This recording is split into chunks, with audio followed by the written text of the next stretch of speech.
What do you get when you cross a know-it-all newspaper columnist with an awkward, unsophisticated everyman? Yeah. Well, I'm just not sure about that right now.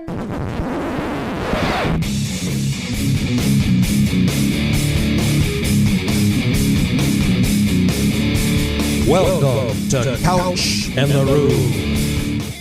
Welcome to Couch in the Rube, presented by our friends at Pure Options Precision Crafted Cannabis. Pure Options is a proud sponsor of Lansing's Pride festivities this weekend. You can swing on by this Saturday, June 22nd, Lansing Pride 2024, from 1 p.m. until 10 p.m.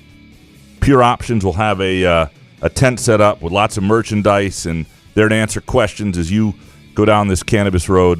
Good way to introduce yourself to Pure Options there in Old Town in Lansing at the primary sponsor here of Lansing Pride 2024. And you can always go to any Pure Options location. If you spend $50 or more, let them know Couch in the Rube sent you. Let them know that anyway. And you get a free eighth of ProGrow complimentary of your purchase. And, yeah. Jason, how you doing, brother? Instead of the, right? Call. What's up, buddy? Did you have a good weekend? I did. Yeah. Sprinkling some Pure Options? I did. Yeah. And that was some soccer and a little cooking out, and it was nice. And today is off to a really horrible start, gambling-wise. But how was the weekend gambling? I did get an update on your soccer bet. Not from Harry, but I did see that it didn't win, or you had Croatia, right? No, I didn't have Croatia. Most of my bets did well. I had England, but most of my bets did pretty well over the weekend. Today, not so much. Ukraine, who I want to root for obvious reasons. Fucking the war. Get it done against Romania. That's not supposed to be a very good Romania team. That's inexcusable 3-0 loss. And Belgium now also losing to Slovakia 1-0, and the golden generation is just shit. So they can go to hell. But otherwise, it was a good weekend. How about you? Yeah, not bad. Celebrating Father's Day. It was weird getting from my father-in-law. He said Happy Father's Day to me, and I was like, I'm not really a father of anything. Wait, right? so did Teresa's kids get you Father's Day cards? No. They don't even get their Mother's Day cards. No, I'm not their stepfather. But wait a second. They don't get Therese anything for Mother's Day? I mean, one son does for Mother's Day, but yeah, the other son doesn't. He's not great at getting gifts for others. Yeah. It's not cool, man. It isn't cool. Yeah, but no, I'm not a stepdad or any of that crazy shit. I never wanted to be. Right? I mean, they were like 18, 20-something when we met. I mean, there was no, what am I? I feel like I don't like, when I was younger, my mother had guys around and had a stepfather, and he was like a father kind of figure to me, but, I didn't consider him my stepdad and all this weird shit, but. I feel like we should get listeners to send you Father's Day cards next year, just as many as we can do. I deserve a day for not having a child, for knowing early on in my life that there was no way that I was going to bring a child, and like on purpose anyway, bring a child into this world. So I deserve a day. I think you deserve a tax credit too. I do tax think credit.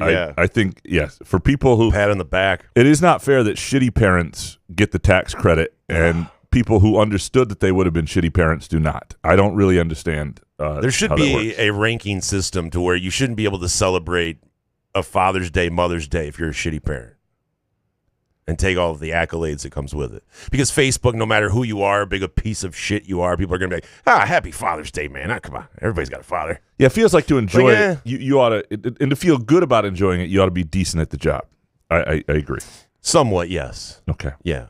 Stand over the test of time of being a good father. I mean, yeah, you were good at one point, but really, what are you doing now? Sorry, that was my inner dialogue. All right, are you ready to dig into these hot takes? Yeah. Do you want to go first? Do you have some Michigan State thing you want to force? Or... All right, I'll force a Michigan State thing. All right, let's have some fun with it. All right. I'll give you a little Moneyball Pro-Am hot take. The Moneyball Pro-Am starts next week.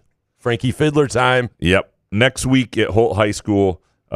Tuesday, June 25th. And rosters, full schedule, and details should be out at some point this week. And you're gone, though.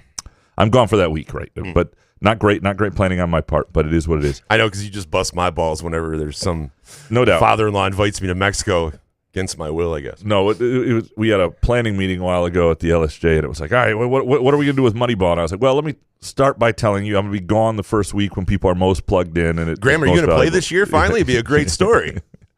Actually, I'm out of here.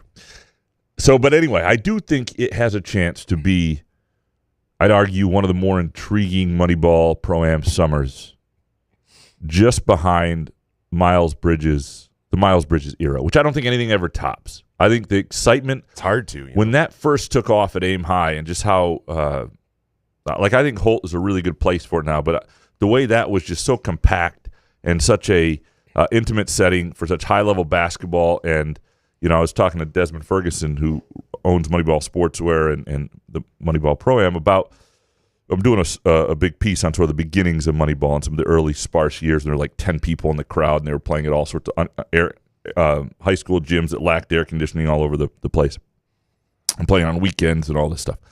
Anyway, but it really took off at Aim High, and it was the perfect setup. And like, from what I've heard, like Tum Tum Nam was really big in like getting those guys to make sure they stuck around to do autographs and pictures. It just became this must-do community thing, right? And so nothing's ever going to top that. And last year was an intriguing summer because of Cohen Carr and because of Xavier Booker, and there was a good freshman class for it. This year, I think, is better because you have a dynamic that you don't often have. You have an intriguing freshman class that I think people want to see. I don't think they're as excited about it as they were last year when you talk about Jace Richardson and Kurt Tang and Jesse McCulloch. But I do think you also have two more newcomers, including Frankie Fiddler, who people do want to see. So you have enough intrigue in the freshmen, an upperclassman newcomer that people really want to see. I don't think that the big kid is as much a draw, but you also then have returners that people are also very intrigued to see, as much as anything I can remember. Cohen Carr? Well, people want to see, is he just, it would be interesting to see the Cohen Carr show at Moneyball this year because people will enjoy it. People want that is his time to shine in a lot of ways, but people also now know that he needs to develop more of his game, and so they'll be looking for a little of that. Xavier Booker apparently keeps putting on 20 pounds every week. Every time somebody does an interview with Jack Ebling or anything like that, he's put on another 20 pounds. And so what does he look like? And what does his game look like? And again, you only see so much at the Pro-Am, but you'll see some things. Jeremy Fears Jr., will he play in it, participate in it? I don't know if he should or would or what, to what degree is he, people say he's 90% right now. Well, is that Moneyball Pro-Am worth playing? He'll certainly probably be around at times, but people are intrigued by him. So I think last year's freshman class, Garrick Norman included, people are intrigued by that group more than they were certainly intrigued by returners a year ago because those guys had all been around forever. So you have an interesting freshman class, a sophomore class that people really want to see, and I think that creates a dynamic and just sort of a turning of the page. Even, a guy like Jackson Kohler, who was hurt and had that great Moneyball Pro-Am last year, there's nothing he can prove at the Moneyball Pro-Am, but people want to see that same sort of elevated level of play again. I just think it's going to be one that I think people are always going to turn out to Moneyball now. It's an institution now. It's become a staple of this community as long as Desmond Ferguson does it. But I think this one's more intriguing than some. Do they still need donations? I know that a couple of years ago we were saying, come on, just donate. Do they still have to do that? Now with like NIL, is it off the books now? Or No. The way it works, the donations are not to the players. It's to the Pro-Am, which he does now, from what I understand, he covers his costs. It used to be completely out of pocket, and now he at least covers his costs, usually through donation. So it's free. If you can afford to do something, he's putting on a cool event, you should probably donate at the door. $5. Yeah, right. And if you can't, don't worry about it. It's free entertainment. He wants to do this for the community. So if it's something that stretches you to pay, you shouldn't do it. You should just enjoy it. Yeah, but worry about it a little. Yeah. If you bring a 5 spot with you for spending the whole day there, or just entertained. Right, or spend money at the Moneyball Sportswear store in Lansing, or there at show your appreciation that way. Anyway, I just think this is going to be a fun year. Wish I was going to be around the first week. We'll definitely be around to write about it throughout July. But I think it's going to be one of those that people show up to and people have. It's not just the freshman class. It's not just a guy here. There are about 8 or 9 guys people are intrigued to see this year, and that is just in terms of number of intriguing guys, that is more than usual. What is your first idea? Well, the NBA Finals, hopefully they're going to be over tonight in the Stanley Cup Finals. I don't know what that series is at. But 3-1-2, I think, right? Yeah. Well, in Edmonton won, 8-1 the other night, and Boston getting their ass beat. Like, I know that Boston has talked about, and I know that in 2 different ways of could it be one of the best NBA teams of all time to they've had the easiest run of all time. But to get blown out that way, I mean, they were almost down 50 at one point, Graham. Does it change your mind whatsoever about this Boston Celtics team? Because I was talking to Dominic. He's a Celtics diehard.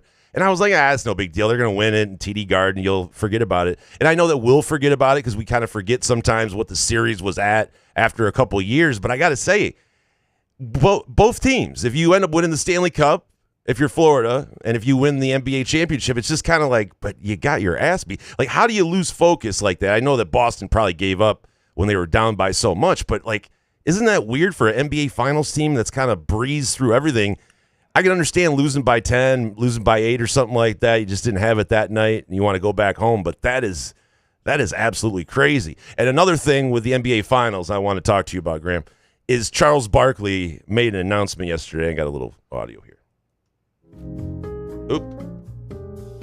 That is the other music. Hold on a second. Hi there. I'm still here. Next year is going to be my last year on television. And I just want to say thank you to my NBA family. You guys been great to me. My heart is full with joy and gratitude.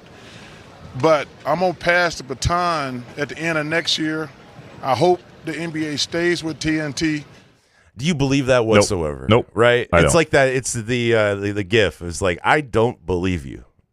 Right? Of whatchamacallit. People are going to throw a ton of money at him. I think some people will try God. to put together. I think people will try and keep that team together. And I also think if they're able to keep Kenny, even if Ernie retires or stays at Turner or whatever, I think if they're able to keep Kenny and Shaq with him, that he'll feel a bit of a tug to go do it, especially with the amount of money that's going to be thrown his way. But they all have money, though, too. Like they talked about. He doesn't Charles, need to do it, right? But he loves to talk. Right, but he and Shaq have a ton of money to me. Like they could start doing it and kind of say, here's our show if you guys want it. I just don't believe with the amount of money. I mean, Charles has been thrown money at like for shows with the Gayle King show that was complete ass. I mean, he's got money. He's going to get tossed even more money because everyone loves that show and is distraught, even though it's a year away of the thought of that show going away. I just thought it was just grandstanding and stupid that because I love Charles and he talks, he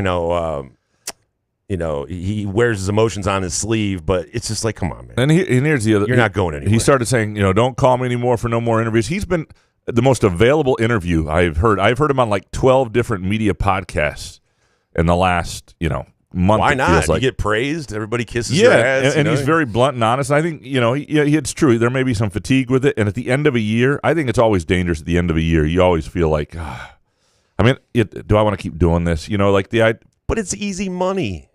Right? It's not like, you sit there in the cushy air-conditioned studios, you watch a little hoop, you barely watch any college basketball, you comment on that, get paid for it. It's just like, you're not going anywhere. I think the message he is also sending is, I don't want to work that hard. So, like ESPN, if you're going to make a move, you're not throwing me on First Take. You're not doing all the other shows. I'm going to do the NBA once a week, and then I'll do the playoffs. Mm-hmm. I want to get back to the one other thing you mentioned about the series, and you asked, do I think there's anything to what happened? I think there's a couple things. One, I really think that Boston took its foot off the pedal a little bit. It felt like it had to get one. You could tell when they won Game 3, there was this sense of we did the job. And I think Jaylen Brown even said it. We came here to do that. We got the job done.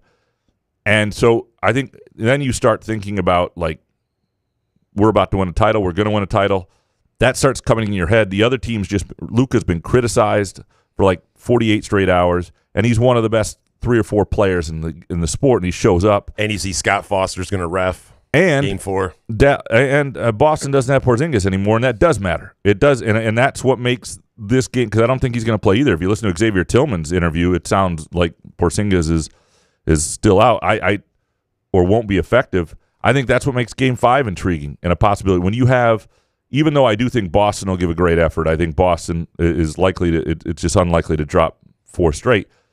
But when you talk about a one-game scenario and the other team has one of the 3 or 4 best players in the sport and a great sidekick, and Derek Lively's kind of come alive as a guy who struggled early as a rookie, and you don't have your big man, I don't think it's a foregone conclusion this thing gets to 6. I just find it hard to believe that Boston at some point won't get it done. Well, and I guess my question was, I mean, it's if Boston wins tonight, right, and we're going to look back at this series, no one's going to be really like, but God, they lost that game. No, nobody cares. It's brutal. There have been in 2022, I think the Warriors got just drilled in one of those games on the way against Memphis, and that stuff happens. You know, no, I don't think that will be be all that big a deal. All right, second hot take. I got a Tigers take, and I know I said I was done with these guys, but yeah. Buenos tardes. It is time for the Detroit Tigers Gambling Update with Gramanito Couch and Jason Nick. All right, so I kind of figured out why I'm done with the Tigers, and I really think I am. I'm canceling Bally's. I just don't have it in me to watch. I just have better things to do. And I got the Euros for now. There's Copa America. There's other things happening. There's Wimbledon. I got enough other things to do than watch the Tigers, and then we'll get in the football season starting and Premier League season. I just don't need it. I'd like to have it, but so the last Thursday night, I'm playing softball on the LSJ co-ed team, which, by the way, we're 6-0 halfway through the season. Good team this year. Any diversity on that team, or is it the whitest team ever assembled? We're not the most diverse team. That's fair. But that's not because we don't like want diversity. Yeah, well, yeah, we're everybody's more diverse than the zone. But thank you. Anyway, but my man Steve McClellan, former LSJ employee, still our shortstop, turns an unbelievable triple play. Right, playing short, outstanding triple play, and I don't think it's his first he's turned either. Maybe a couple years ago, but it was one of those moments where it's like this thrilling moment. And in a game we only won by 1 run, and I realized that like after that game, I was like, that was a lot of fun. Like that moment, there were 2 or 3 moments in that game that were just a lot of fun. I don't get any fun out of the Detroit Tigers. I never watch a game and have a moment, not even a play, not even something spectacular. You know, you get a home run every 4 games or something like that. And then I watched a little bit of their game, and I partly because I had a little money on it, because I always bet against them when Maeda pitches. Maeda's pitching against the Astros, and the easiest money you've ever seen. Both the first 5 innings line and the game line. I think it was like minus 160 for the Astros. I'll take that juice all day with Maeda on the mound. And you watch Altuve belt a 3-run homer, and just that feel like the grand slam. I think it was a 3. It was 1-0 when he hit it. So, but anyway.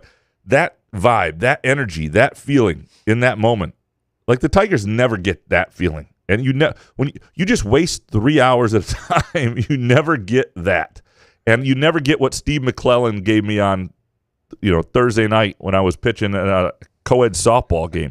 Like the Tigers can't even give you that. I'm telling you right now, I just don't have. They aren't bringing me any joy, so I have nothing to give them, and I think it's partly also to.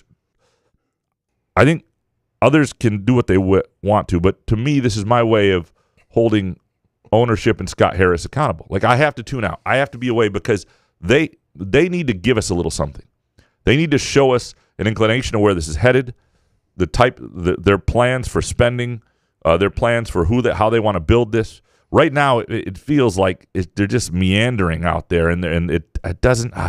It's just then they'll win a game 12-0, and you're like, oh, okay. I don't know. Everybody gets in on it. I'm not getting sucked back in because usually I've had the under and I've lost money on that game. I don't even enjoy it. So about to say it's gambling related a little bit, but right? Nonetheless, I'm out. But I realize I'm out. I just can't. There's nothing. They provide zero joy, and so I'm out. What's your next hot take? Well, the U.S. Open was absolutely fascinating yesterday, and I got to say, I was really disappointed in Rory McIlroy. I understand that you bogey the last 3 holes to lose like that in that fashion.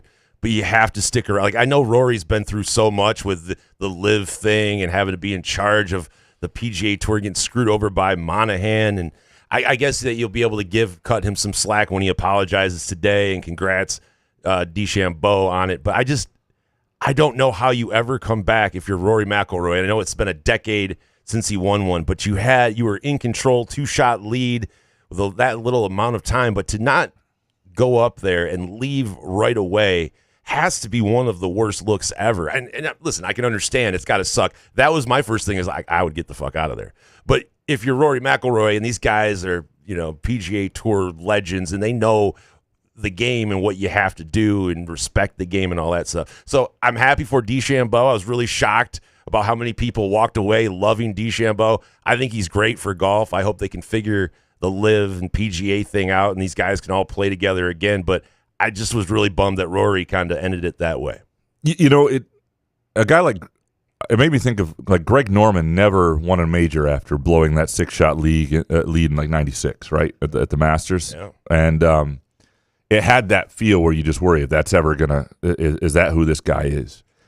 I didn't like the way he ended it either, and I don't like DeChambeau. We're going to get into this in the hot takes from listeners. There's a lot of different takes on him, and like I think he's good for the game, though. But people are coming around. Oh, maybe he's likable. No. Just because no. You can't. I mean, everybody hated him forever for good reason. Okay, and but yeah, no, I didn't like the way Rory handled it. I'll bleed this into my third hot take, Jason.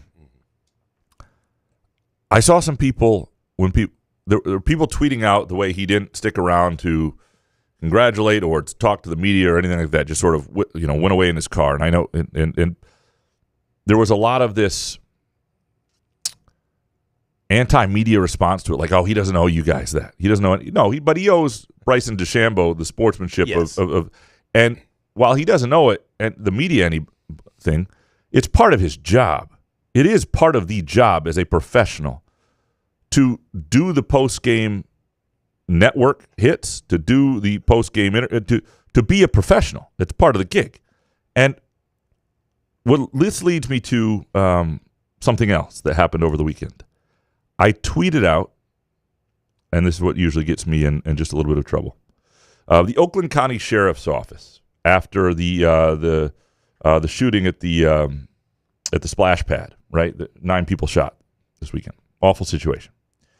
And the Oakland County Sheriff's Office, Oakland County Sheriff, I should say, it's from the office, but a politically elected position. To anyone in the media that is attempting to contact the victims from yesterday's shooting, please stop. They are not wanting to talk at this time and do not appreciate the intrusion. We will let you know when and if that changes. Fuck off, number one. And I quote tweeted that and said, the job is to make the call. Like when you're an obit writer, in this case, people weren't dead, but when you're covering news, the job is to make the phone call. It's not always pleasant. And to do so with tact and sympathy and accept whatever the response. Some people actually do want to talk, it sometimes turns out. This from the sheriff's office isn't helpful for how it's done, and the last line is BS. The last line, we will let you know when and if that changes. That's not a thing. You don't want a state-run press with police of all people deciding when and who you can call and what the story is. Screw that, right? And you don't want that from police. You don't want it from politically elected officials. And this is both of those things.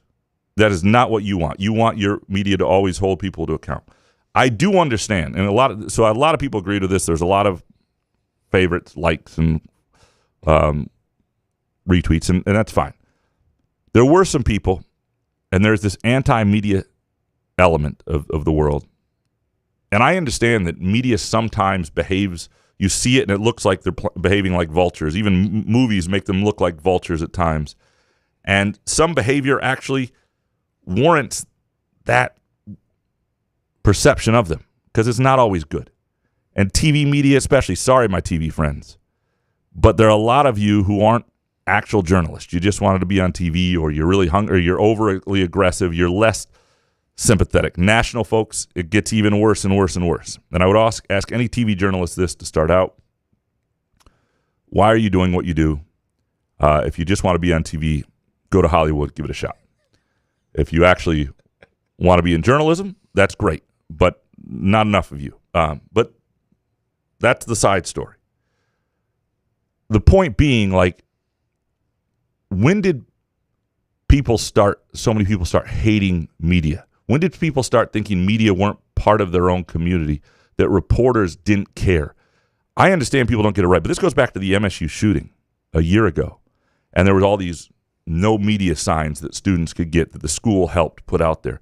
That was total bullshit. And it rattled some reporters. And, even in our newsroom, I had to talk to some of our younger reporters and be like, screw that. You talk to people. A lot of people do want to talk. For a lot of people, you give them the opportunity. If they don't, you respect it. And it's how you approach people. And you're not overly aggressive. And you're not throwing cameras in people's faces. And and the problem is those people make it hard for everybody else. And I understand that. And call those people out. But, the idea that reporters in their own community are some sort of enemy, when so often, especially with obituaries and tough situations like this, a news obit is the one time a family gets to tell their loved one's story, and they actually want to. People need to understand that. I understand huge stories. There becomes this element of this mob media mentality, and yes, lots of fat fucks with cameras waddle in and get in people's faces, and I wish those people didn't exist. National TV people, I wish did not exist. But for the most part, if you do things with tact and you do things with sympathy and you do things with understanding, and you accept, and some of it's not always pleasant, the job is to make the call. Understand that, and you want a press that makes the call. Okay, that is my hot take. Miserable Detroit media people. That was awesome.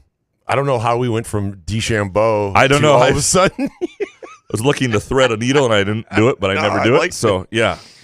I enjoy it. But is it someone that's just calling, or is it multiple people calling the victims trying to get some sort of, like you mentioned, the local TV people, they want to feel important, the local media, newspaper, you know what I mean? Like, how many people are contacting? Well, there's no question that there can be points where it's too much, and that families, can have to take a phone off the hook or just not respond, and they're free to do that. Any response. If you call somebody and they tell you to F off, that's okay too. That's them feeling the moment, and you have to understand you are calling them in a very vulnerable moment. You have to respect that. If they call and depending on who you work for, they may want to talk to you. Somebody you may want to talk to the Detroit Free Press more than they want to talk to CNN or something like that. You know what I mean? And I do get it. It is, but we'll let you know. Like, you control shit. That bothered you? Yeah, that was like looking through you, especially from this particular sheriff. Yes, it bothered me, and I'm sorry. That is not how this works. You're the one who needs to be held to account, not the other way around. And anyway, that really bothered me. What is your final hot take? All right. Well, this is kind of a baked kind of take, but did watch the U.S. Open on the deck yesterday. Had to consume some MGs. Thank you, Pure Options. But afterwards, we did talk on Friday. Someone did ask us, Graham, do we like stand-up comedy? And if so, who are our favorite stand-up comedians, right? And mine is Doug Stanhope. So after the U.S. Open, Treese and I go inside, a little stoned, I got to admit. And I received this voicemail. Hey, Jason, Nick, it's Doug Stanhope. I'm calling you because I told you I was going to call you. So fucking pick up next time from a block number. All right, bye. So I see that. I read because I can read the text of the voicemail, right? And I'm like, holy shit. Now, he didn't call. He wasn't calling because I mentioned him on our podcast, as much as I'd like to believe that he actually listened to the podcast. It was because I bought his book. He has a book out, No Encore for the Donkey, which is, I love it. I read it in about a week. But anyway, if you ordered his book, he promised that he was going to call everybody that ordered it off of this said link or something like that. I had forgotten about it. Now, so I tell Treese, and I'm like, Treese, I think Stanhope, and then all of a sudden he calls right back from the block number. So Treese grabs her phone, starts recording me. Now I'm just absolutely, I have no idea what to say. Now I'm on I feel like she's doing it like an Instagram live, but she's not. And I'm just, by the way, that tape will never be released, but I want to see it. Oh, dude, no, there's no way. I was very nervous, and and this is why I always say I'm not meant to be around celebrities, because I just started Chris Farley like 3 stories in a row, like of what I wanted to tell Doug. He's just trying to call me to upsell me on something, like whatever, right? And so I could not believe. So my whole mind was trying to. And Treese is like swearing. He's like, "What is your wife swearing at me? Like, what is happening?" So it was all just a whirlwind of craziness yesterday. So what did you tell him? What did you say to him? What was your story? I just said I love the book, and then I told some stories about it's meaningless. That people will not care, but it's just something that Doug would know, and it's kind of one of those things that It's kind of different for me because we've done live shows and people come up and tell me something like, that's crazy. You really love the show. And he gets, I'm sure, all of the time. And it was weird all of a sudden having him on the phone, and it's on speakerphone, and Treese is like yelling and videoing me. And I'm like, oh God, I look like such an ass. Anyway, so it was nice it was nice to be able to tell one of your heroes you appreciate their work. But again, I don't think I should be allowed around famous people. Well, yeah, this is where Pure Options helps you, but I do think I think we all need to hear this. Just you stumbling over your words. No, I can't. No way. She started playing it back. I was like, turn it off. I could not listen to myself. It was reminiscent of when I called like Harry Carey when I was like 18. We have to get this. I can't. I will work with Therese on this. We'll play this next week. I'm gonna have to not be. There'll have to be so many MGs consumed. We're gonna have to have Rob run the board for me while I just sit here comatose or something. Like you guys can listen to it while I'm not here or something. That is a story presented by. Anyway, thanks, Doug. That was awesome. Yeah, no, that is a story we're telling, presented by our friends at Midtown Brewing Company. By the way, Midtown Brewing Company, one of the few patios in Lansing that is dog friendly. So if you have a dog, you want to just chill, have a meal, and have your dog sit at your feet while you eat. That's not really my style, but a lot of people love that. And Midtown Brewing Company is here to give you that opportunity. Unbelievable menu, great drink selection on hot weeks like this. Air conditioned, great place inside too. Good bar to sit at. Get out of the heat. Enjoy a refreshing beer, a nice meal, a date night, trivia on Tuesdays. Midtown Brewing Company, 402 South Washington Avenue in downtown Lansing. By the way, speaking of local news, I do love that every year before we have our first official heat wave, there's always stories reminding people what to do in said heat wave. Yeah. And I'm always just wondering if people actually watch that for the first time. Like, oh shit, I guess I better bring some water today. It's going to be hot. I mean, is it helpful at all to anybody? We do get fired up in the news about weather. I've been on many news calls. It's more of local TV that I watch, in the mornings. That was like, all right. Speaking of local TV and people getting fired up over things. Mm-hmm. Actually, this is deviating thought. All of Fred Human. But one of the guys I play basketball with on Father's Day woke up to fresh groovy donuts. So he was pretty appreciative. A great way to celebrate Father's Day or any holiday. Again, groovy donuts. You can always go to no Groovy names. Donuts. We're just got to guess who that local. I don't know if he wants his name out there. No, just a guy I play ball with. Nice dude. But he was very happy that his wife and had brought groovy donuts to him to wake up to on Father's Day morning. So if you ever want to surprise somebody, make them feel good. You got an open house still. I know I got a couple more this week. GroovyDonuts.com. Place your orders today. And speaking of Groovy Donuts, Andrew from Groovy Donuts was at the U.S. Open, and I'm like, are we friends? I feel like we have each other's number, and I had to find out through my wife that she saw on Facebook that he was at the U.S. Open. It was amazing. I was so jealous, but I was like, damn, dude, I thought we were friends. But like, he would have taken you? No, God, no. But you know what I mean? Like, send a picture of like, hey, I'm here, Yeah, no, it's fair enough. Fair enough. All right, let's dig into these hot takes. Eric Schultz up first. Number one, this is where Couch gets it right. Shakespeare sucks. In the history of everything that's ever existed on this planet, Shakespeare might be the most overrated. 2, this is where Couch gets it wrong. Bats are awesome. Not in your house, sure, but outside, awesome little dudes. You see one overhead at a bonfire, don't be scared. Say thanks, little fella, for eating all those mosquitoes. So, I appreciate the backing up on Shakespeare. There are a few plays that I enjoy, but they just end too similarly, too many of them. Too many of his famous ones. Here's the problem with bats. I understand that bats help with mosquitoes, and I am grateful for that. We also have mosquito repellent. We have all sorts of fires. It's where we ought to hold some higher power accountable. why were mosquitoes created? What was the purpose of that? Like, you know what I mean? Like, why was that ever a thing? On the seventh day, I've talked about this. God had leftover shit, and he's like, I'm going to make mosquitoes, and now I need bats too. If you didn't make mosquitoes, you wouldn't need bats. That's all. I wouldn't fix that in post. That's not great. JD, both the NHL and NBA finals will go 7 games, only for the Panthers and Celtics to kick the living shit out of their respective opponents in the final game, fully convincing everyone that sports are fixed. And bonus, I still don't give a flying fart about soccer. Sorry, Graham.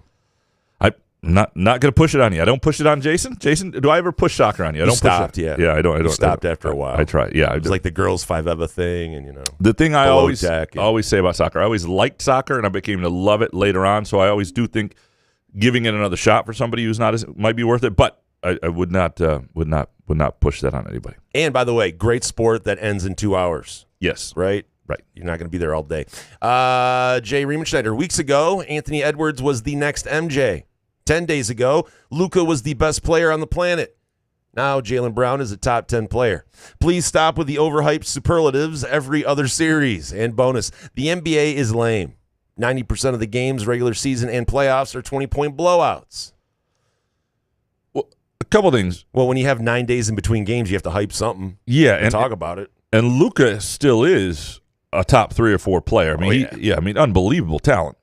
Unbelievable talent. That's what we had hoped Cade would be for the Pistons. And he just, first of all, we were lied to about his height at Oklahoma State. He was supposed to be 6'8" at Oklahoma State. He showed up in the NBA at 6'5". Anthony Edwards has a lot of MJ traits, and people have to remember MJ at 22 was having some big games, but was not leading people to playoff series wins like this yet. So Anthony Edwards still has a chance to be, whether MJ is MJ, but can he reach Can he be better than Dwayne Wade? I think there's a chance. Can he be in that gear where he's pushing Kobe? Maybe. We'll see. But isn't it like Anthony Edwards? You see MJ-like moves, and we just want to believe. It's all right to talk about. It's that it's turned into a narrative because people on shows sit there and go, I saw people comparing him to MJ. Like who? I don't know. He's got a look, his mannerisms, and all that stuff. And so did Kobe. And Jaylen Brown was a spitting image. Until Game 4, Jaylen Brown is playing like a top 10 player for sure. He's a borderline All-NBA guy, which is top 15. So, yeah, I mean, he's there. That's what we do. Yeah. Overreact. Kevin from Rochester Hills. DeChambeau is an ass and the most unlikable golfer of all time. Bonus. Rory bet against himself. Baked. 90-degree weather is not hot enough. Yeah, screw that. It is. It's too hot. Too much. Well, how hot do you want, Kev? 118?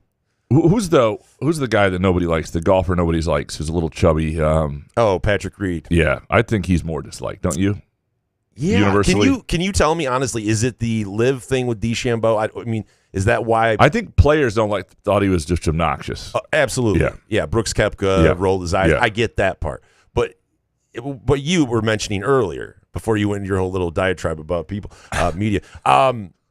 What don't you like? I mean, seriously, is it the live thing that he took the money, or is there some story I don't know? Yeah, I don't know. But you just don't like him because of the live thing. I don't know why I don't like him. It's not even the live thing. It's the live thing bothered me probably less than some other people. Right. So I don't understand. I get it that but he seems like a genuinely nice guy as he was going around. He wants every fan to touch the trophy, and I don't know, he 3D prints his golf clubs. I mean, he's an interesting guy. Is he a nice guy in lesser moments when things are going wrong? That's probably who is. Can you imagine those people are up your nose with fucking cameras constantly. Yes, eventually you're going to tell someone to fuck themselves. I mean, who cares? You're normal people. I don't get it. I don't understand why we. Well, he looks like a guy that would not tip a waiter. I've been told not to like him. I've been told not to like him. I'm just following orders. The truth is coming out. Dan Grafe, the PGA has bet on Rory being the next Tiger for the last decade, and he keeps proving to them that he isn't that guy. Yeah, I think it's beyond clear at this point. Not only that, Scheffler, I know, had a horrible weekend, is sort of the closest thing since. It was wild watching him spray it all over the place. That's why, can we stop? I get it. That's comparing to Tiger though too. Well, Tiger had some bad tournaments Absolutely. here and there. Even but I'm saying with Scotty, it's like how many weeks at number one? It's like, okay, you got to do it for another 9 years or something. Right.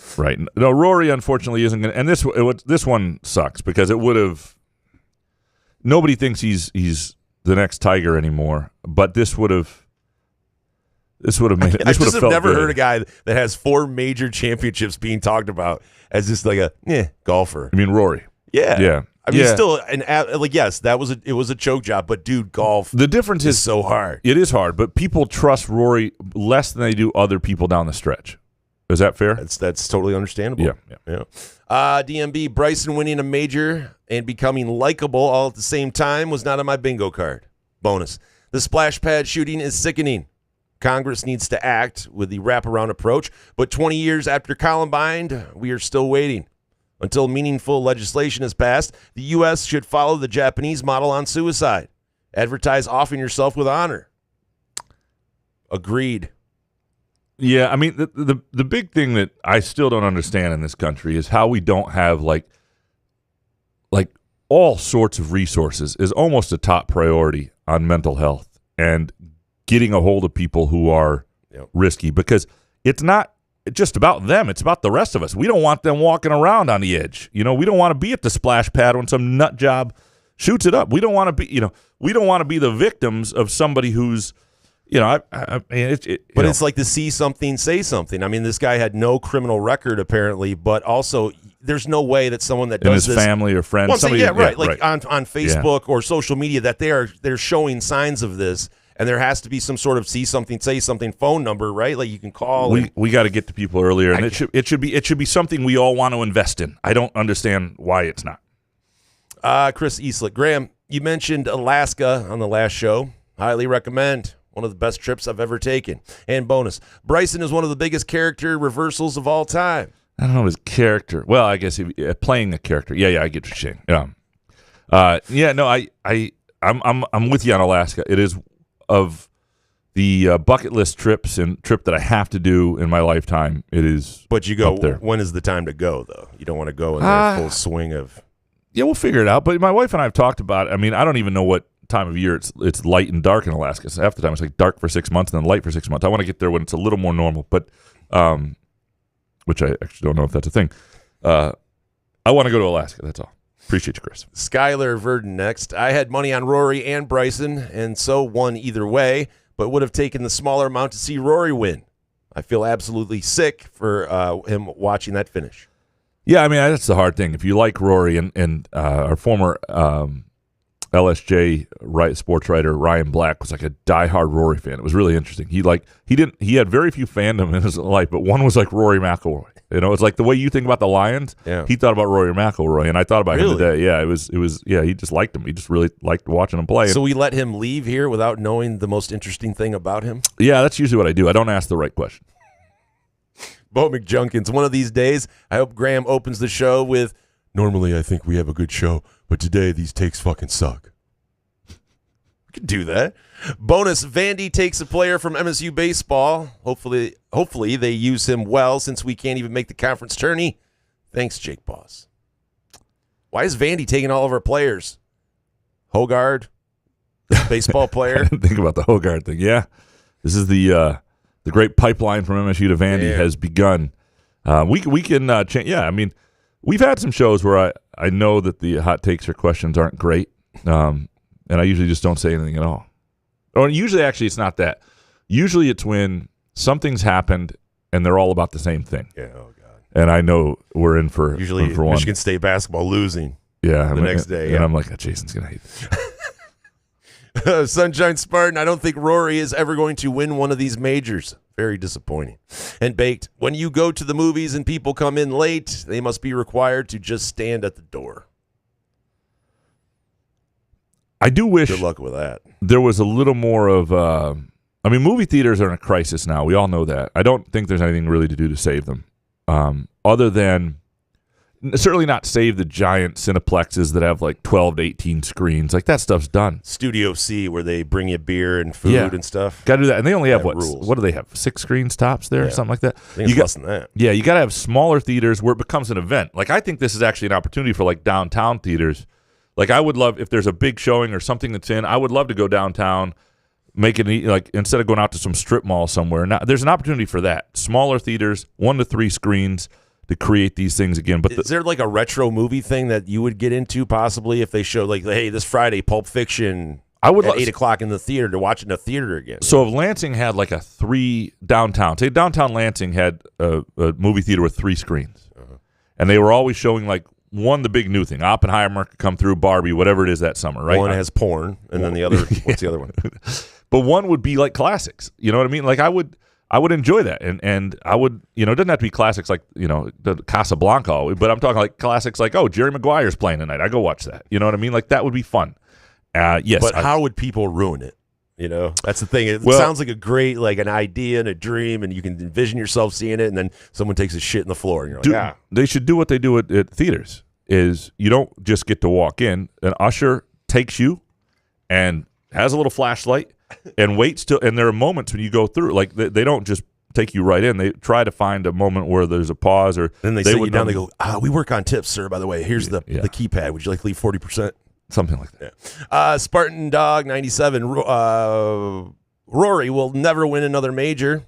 Monahan fucked him over with the PIF merger talks, and Rory stood by him. That was a weak move, and nobody is scared of him when he's in the hunt like they were in Tiger's heyday. Yeah, nobody's ever scared of Rory. I think they respect his talent. It does suck. What happened to Rory with the Live Tour and the PGA sucks. I mean, that guy, he stuck it out with the PGA, and he became the spokesperson, and they went behind his back. They absolutely screwed him. And that's one of the reasons I kind of like him. And one of the reasons I root for him is I feel like he's a very likable guy. 100%. Yeah, very good in interviews. And one of the reasons that what he did the other day in terms of not congratulating DeChambeau and not doing any press or whatever, just walking out, like he'll get a pass for that. People don't love it. You can't be somebody who becomes that person. But when you do it once, when you've done all the things, he'll get a pass for this in the general But those public. golfer guys are they're perfect with the way they handle the media with things like that, right? They're going to apologize, congratulate. Spartan 18770, number 1, Saudi Washington will replace Izzo when the time comes. 2, there needs to be a national law about having 4-day work weeks during the month of June through August. And 3, Spotlight Media better have the air conditioning checked, because if that thing fails, God help us listeners.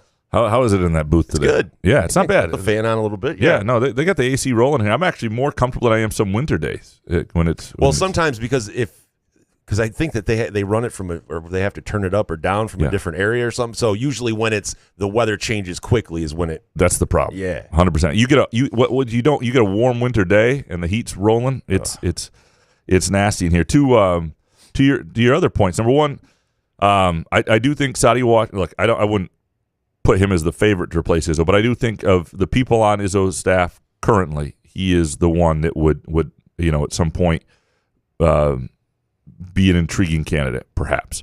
The 4-day work week, I don't think it can be a national law, because think about this: if I'm living in Georgia or Mississippi or Florida, I want 3 days a week.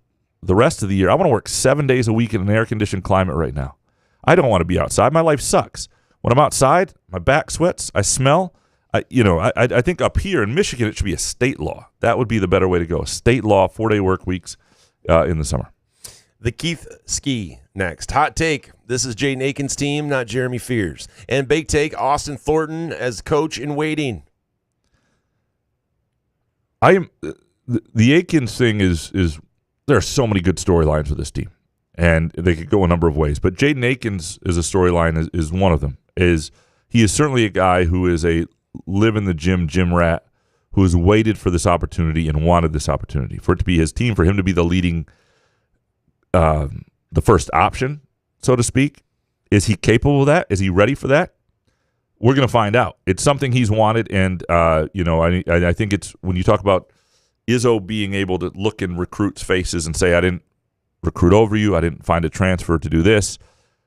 This is one of those things where there's a level of trust. They have told Jaden Akins they would try to do things. Not all of them have come to fruition, but I think they've tried, and this is included in them. He has waited his turn, and now as a senior, he is getting his shot to be the man, and we'll see if he's good enough for it. Mojo Jojo next. Jerry Jones would be an incredible MLB team owner, given no salary cap in the league. Budget of Jerry's team, $1 trillion a year. And bake take. As a big bone gent, the humidity is the worst part of summer, far and away, especially given the heat wave. I need a mini tornado on me at all times, Jason, to keep cool. Can Pure Options help with that? Hashtag swamp ass season. Pure Options cannot cool the temperature, but it can, make you chill about it. It can make you feel better about your situation. I'm going to tell you right now, if your AC is broken, and we just got a new AC, and I'm grateful for it, but if your AC is broken and at least you got a fan in the window and you got a few MGs in you from Pure Options, you're going to feel okay. You're going to be all right. You can go to pureoptions.com for the location nearest you. And they'll try to talk you through it. I don't know if they can actually cool the temperature. I don't know how many MGs does it take, Jason, for you to feel They'll hand you a popsicle. How many MGs does it take for it to feel 10 degrees cooler? For me, 70. I don't know. So, okay. To your first point, Jerry Jones, I do agree on that Jerry Jones, he's almost in the wrong sport where you have all these limitations. Can you imagine if Jerry Jones... the Yankees, right? Yeah, but imagine if he owned the Tigers, how awesome that would be. God. It'd be incredible. I mean, he'd be a pain in the ass in terms of like meddling and stuff, but that's what he does. But in terms of resources, it'd be incredible. David Jackson, hot take. Adding additional bonus or bake takes is futile. Futile? As you only answer one take. As with all great artists, much of my best work is left on the cutting room floor. And bonus take, the Big Ten now has no cultural identity. Adding 4 latte-drinking soy boy schools from the Pac-12, a league that would admit BYU because they don't want pesky religious people around, is a sign of things to come. All this for a few measly dollars and bake take. If this Mud Hens roster, excluding pitching, had played in Detroit all year, the Tigers' one-loss record would be little worse than what Big Club has compiled to date. I think you'd find that very different. I think they'd be the worst team in baseball. But the Tigers are still, 2-3 games under 500? The record is they're actually not as good as the record. That would be my argument. I mean, for a guy that doesn't want to pay attention, he's paying attention, man. Sorry. Love the Tigers now. Yeah, no, I'm not. I'm not betting the Tigers whatsoever ever again. It's like next show. I had a feeling. No, the big college sports has lost a lot of its identity, and a lot of the question is, can it do enough to rescue the things we like enough to keep it going, and to create new rivalries and to enjoy some of it? Because there will be fun things about having USC and Oregon in the Big Ten. There will be fun elements to it.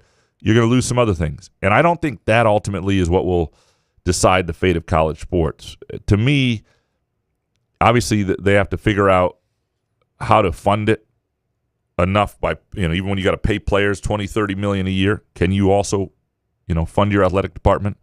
Can you continue to fund enough sports that people aren't too off-put that like paying athletes has killed a lot of college athletics? But I think the bigger thing is figuring out how to have more stability on rosters. And to that, the best thing really is probably employment contracts. And I know there's lots of talk now of ways to keep players and athletes becoming employees.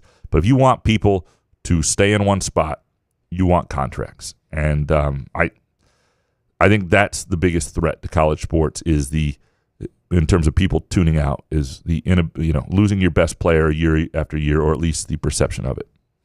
Munn Field Keg next. I left a big multi-leg parlay ride because surely the England game would go over 1.5 goals. Get that bum Phil Foden out of the starting lineup. He's a system player. I will take all your Phil Foden stock and buy it up because he is amazing. But I also do appreciate a good gambling scorn take and feel the same way right now. In fact, as we're tweeting this, Slovakia 1-0 on Belgium. I mean, just ass. I mean, are you giving live soccer updates on a podcast? I mean, I apologize. Yeah, I thought you hate that. I do hate that. I will fix it. Kurt Wisniewski, the Pistons' silence this offseason is a really bad look. Hired Langdon, no presser. Next thing, Pistons sign Miles Bridges and trade for Ingram. Public finds out via black smoke from Caesars headquarters. Disgrace. Well, a couple things. I think there will be a Trajan Langdon presser this week. So that's going to happen. And because Gores is still in Beverly Hills or something. Well, no, I think they're waiting for the finals to end. He was trying to get some things in place. I do also think they will have a decision on Monty Williams by then too. So I think it'll happen. This is just listening to James Edwards. Maybe we should talk to James again. But listen to him and his podcast. I believe they'll have a Langdon possibly this week. Travis Maynard next. A follow-up on my Friday question. I didn't mean to imply that the Boston Celtics weren't good. They're very good, but their path will be a part of the narrative defining that goodness. Not playing a single contender the whole way, and the Mavs are the best matchup they could have hoped for. And bonus, the only good thing about a Boston title will be Xavier Tillman finally getting a ring. Love that dude, and I'll go to my grave believing that he and Cassius win the Natty, if not for motherfucking COVID. Shit lives in my head rent-free. I think about it all the time. Fuckity fuck. Yeah, Tillman, every time I see an interview with Tillman, I'm like, man, I miss interviewing that guy. Like, he just gave you an answer. He didn't bullshit you. I mean, he's even giving away Kristaps Porzingis' injury updates that probably he's not supposed to share. Like, he is brutally honest. He explains things well. I did a column that ran in print on Sunday, but I'm going to do a sort of an updated version of it for online. If they win the title, I'm both Horford and Tillman. And because, Horford, obviously, son of Lansing, grew up in Lansing, went to Grand Ledge High School, but he's a Lansing guy. I understand that. I mean, Dwight Rich, Lansing, went Lansing Elementary Schools. And then there's some similarities between them in terms of if you want guys on your team who are about winning and affect winning, and their greatest skill is, Horford is no longer the player he once was, and they're different caliber players, and they're different players. But you want two role player big men of different degrees who are going to help you win a championship. There are not two better players in the basketball for what these guys do than Al Horford and Xavier Tillman. For a third big man, Tillman's fantastic. Eric Smith next. Caitlin Clark has handled the media attention very well. This whole saga with her WNBA career so far has such ugly overtones. And bonus, the boring finales of the NBA and NHL seem to highlight how long regular seasons are. MLB has gone way past that. Impossible to care about regular season baseball before September. And overbaked. People have to stop watching the Tigers and attending their games. This ownership group and the management they hired is lost. Sell the team. Start from scratch. Please. This is a great sports city. Stop punishing the fans. I promise Eric is not my burner account. Well, you could just say those things as Graham. I do think, okay, so the NHL and NBA and NHL seem to highlight how long the regular seasons are, the boring finales. The playoffs have been really good, though. The finals this year have not been amazing, and yes, the regular seasons are too long. I do not watch a lot of the NBA regular season. I just don't, unless the Pistons are decent. And the NHL postseason, like baseball's postseason, bothers me that often lower seeded teams win just too much randomness to it to have an 80-game regular season. In the baseball's biggest problem to me is that it's not even set up anymore for the postseason that it all replicate the regular season. So you're almost playing two different types of clubs that can win it. It's too short a series, and at the beginning, good teams can be taken out too easily. It is a waste of time in a lot of ways for it. To me, if you really wanted to give meaning to these, you would do what the Premier League does. Not entirely. You would still have the playoffs, and that would be one title. But you would crown almost two champions every year. You would make your regular season champion with the best record just about as prestigious as winning the whole thing in the playoffs. And that would give a little more meaning to it, at least. Sam the Man next. Wrexham will secure Premier League promotion by 2028. Driven by pure envy, Graham will begin a social media campaign trying to convince deep-pocket MSU donors and Hallmark Channel celebrities to buy his beloved Torquay. Torquay United. Close. What is it? Torquay? Torquay. Look out for a Ishbia appreciation column any day now. I do. I mean, I love watching Welcome to Wrexham, the FX documentary that you can watch on Hulu. But I am envious because Torquay was in the same, for 2 years in the same division, and I just wish. That's all. Peasy, Alexi Lalas is holding back soccer in this country. What the fuck is he doing at the Euros next to Schmeichel and Cellini? There's a bonus, too. Oh, bonus. Giving Kenta Maeda a 2-year deal and Jack Flaherty a 1-year deal really seems like a goof from Harris in the front office. I like both of these. One, Lalas, you're right on that. I mean, Lalas is like this. What did he do? I remember him from '94. That's the thing. World He's Cup, not. right? Yeah, he's not. He's drinking just, Slurpees and yeah, stuff. the guys who was up there with are really great players, and he was an okay player. But he's. I don't He know. had the wild hair and the goatee. Right. He's a personality at this point. Whatever. It's not the end of the People world. don't like him then, huh? Soccer world. I just don't. There are better analysts than him. I don't know why they still turn to him as an analyst. There are a lot better analysts than him. Matt Shepard, Hall of Fame, first ballot. No, I don't even know if he's a nice guy, but he's. I don't know. He's not. I'm just saying he's not a horrible analyst. He's just horrible person. No, great analyst. Didn't say that either. Oh, to the second one though. Yeah, and I don't. I mean, Flaherty was a kind of a reclamation project, and I think he wanted a 1-year deal to try and get a better deal. Although he got a good deal from the Tigers. It's a good point because Maeda sucks. I thought that wasn't a bad signing though, Maeda. Really? Yeah, veteran arm. Yeah. God, the guy throws nothing. It's just meatballs up there. I got to say though, it might not be a bad thing is to gamble against the Tigers when he's on the mound. I do it every time. It's the only one I do. I don't watch especially it, a good hitting team or Yep. decent hitting team. Yep. Ricky Lombardi, sorry Jason, but this has been bothering me for weeks now. Shower gel is way greater than bar soap. It dispenses fresh out of the bottle each use. Never been in anyone's cracks. No pubes stuck to it. Doesn't turn mushy if it's sitting on a wet ledge. These are all good points. I understand. I just like a nice, good bar soap. But it's for me, it's in my shower. Like I don't. It's not a shared bar. Yeah. I don't sit there and have a bar hanging out with pubes all over it, right? Yeah. But I understand, the shower. I just don't like a loofah and all that. Do you have your own shower? We do. I do, yes. Yeah. T has the one in the bedroom. I have the one in the... Same. We do not share. Like, even Elizabeth was doing some stuff up in her bathroom, not remodeling, but like, I don't know, painting some stuff, whatever. And so she needed to take a shower in my bathroom last night. I was like, oh, shit, I better double check and make sure everything's, looks perfect. Yeah. What's she going to do, yell at you? No, but I just want, and Get up here, Graham. And I was actually surprisingly pleased. I was like, I just need to double check, and it would look good. I was like, okay, we're good. Sports Guy 1919, Bake Take. They should play one game on Fox every week at 3 a.m. and call it Big Moon Saturday. Instead of the biggest game of the week, it should be two of the shittiest teams. 3 a.m. seems a little late, but I would say a 1 a.m. game to fall asleep to would be outstanding. Harry Gagnon will be up watching that, whatever time it's on. Yeah, I'm sure. absolutely. Varsity Softball Dad, speaking of Graham's BritBox subscription, I don't know if I was more shocked learning Idris Elba or Matthew McFadden was British. They're equally convincing playing American characters. There are a lot of Brits who do.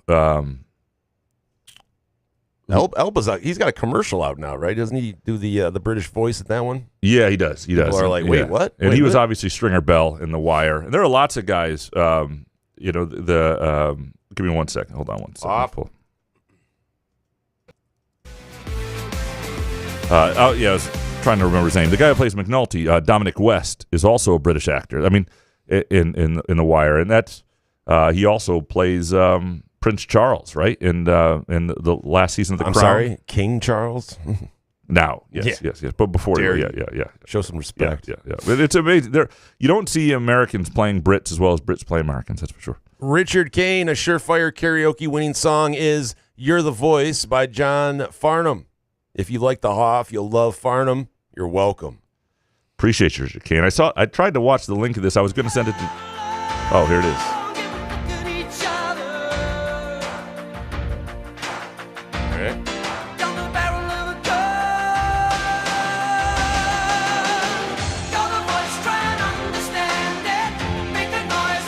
Absolutely not. No. The problem Unless is Lat sings that. No. Yeah, I mean, I can see why it would work as an upbeat karaoke song, but the range is pretty high there. I'm not sure I could hit those notes. That's not upbeat? But that's just way high. I did Take On Me by Aha. Can I hear it now? No, dude. Oh. I don't want to ruin people's ears. Okay. All right. Original Dark Mantonio. Since Michigan won a title, the talk is as if they were a stars all aligned, and it's one and done. Bama, Clemson, Georgia, and definitely Ohio State weren't satisfied with just one. Michigan isn't either. Not predicting them to win another or saying that they are those other teams, but they ain't done trying to win it again. And nobody thinks Michigan's done trying to win. Now, I do think there is something.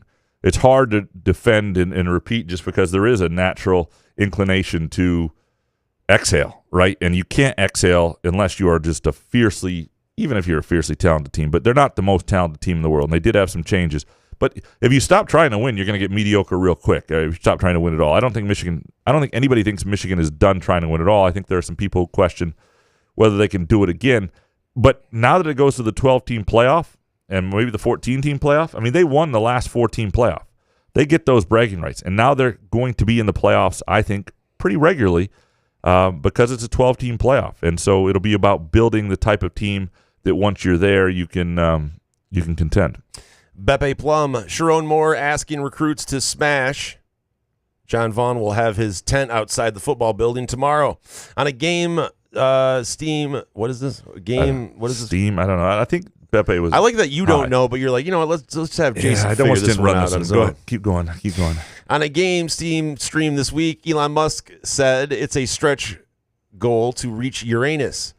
It's like they're all connected. And Baked, I was across the pond and heard a man on the beach say, "Does it surprise you to know all women have a face?" I thought it was just a myth. I never thought about it, but between 14 to 23, I may have been shocked by that information. Good to know. So there is a point. Like one of the things that Pure Options will do for you is talk about limits, and there is an MG limit, and I think Beppe may have reached that. I keep going. Go harder. Jake Hawkins, number one. I just got done reading an article on the Pennsylvania Avenue Bridge getting the best of 3 trucks in the past month. Couch, I'm interested to hear your thoughts on that bridge and what your solutions would be to fix it or prevent any more accidents. 2, I've watched the past 2 Stanley Cup finals, and I'm convinced one of the best things in sports is having Canadian fans sing their national anthem before the puck drops. So loud the whole arena would shake, and even watching it at home gave me goosebumps. Bonus. It's hard to imagine that Lawrence Fishburne didn't know who Doc Rivers was, yet plays him so good on Clipped. And get a championship tonight to my former Grand Ledge classmate, Al Horford. Bonus. This is a take after hearing Friday's Twitter question show. Oregon will most likely win the Big Ten in football this year. They're built like an SEC team. Dan Lanning is a solid coach, and they've played in the Eastern time zone before during the regular season and won. I don't think these teams can't win in the Eastern time zone. I don't think that's. I mean, coming to the Eastern time zone for one game is. I think it's the idea that what happens when you do it 4 times in a season, and you've done it, 4 times in a month and a half, and it's a couple. Maybe you get used to it. Maybe it's not a big deal, but that's a lot of travel. It's a lot of long travel. It's a lot of. I do think there will be an impact. I do think those teams are more likely to have a game where they just let up. You remember it used to be, who was it? Ohio State used to always lose a dumb game every year, and it was like at Iowa or somewhere else where they just weren't quite dialed in. Maybe it doesn't actually happen. I need to see Clipped. I've heard great things, and it's an amazing show. Yeah, especially the guy that plays Blake Griffin and some of the other guys are pretty great. But yeah. Fishburne's amazing. To your question on the Pennsylvania Avenue Bridge, and people probably see memes of this on Twitter. There's always a truck stuck underneath it. You got to either raise the bridge or I think they just need a better sign. There are other ways around Lansing, maybe not now with the construction, but like you just need something that's bigger that's basically warns trucks better, because I don't know who these trucks are. I think you just take it down and just build a higher bridge. Yeah, right? maybe that too. Yeah, it seems to be a problem. Do we have to have a fundraiser for that? Or lastly, the jerk guy. Sadie Washington will be the next Michigan State head coach. Bonus. Now that the U.S. is winning at cricket, it's kind of fun to watch. And bake take, if we had another thumb on each hand instead of pinkies, that would be cool. Definitely baked. One of the many advantages of Pure Options. Cricket, even as a Brit, even as a guy who owns a cricket bat and a cricket ball, I've never liked the sport. I just can't. Went to a match when I was 8. It took like 17 hours. I can't get there. I can't do it. If you're still listening to this show, we appreciate you, and you're well aware of Pure Options. You're probably 10, 20, 50 MGs in. Go to pureoptions.com if you're ever going to listen again, please, and they will help you do so.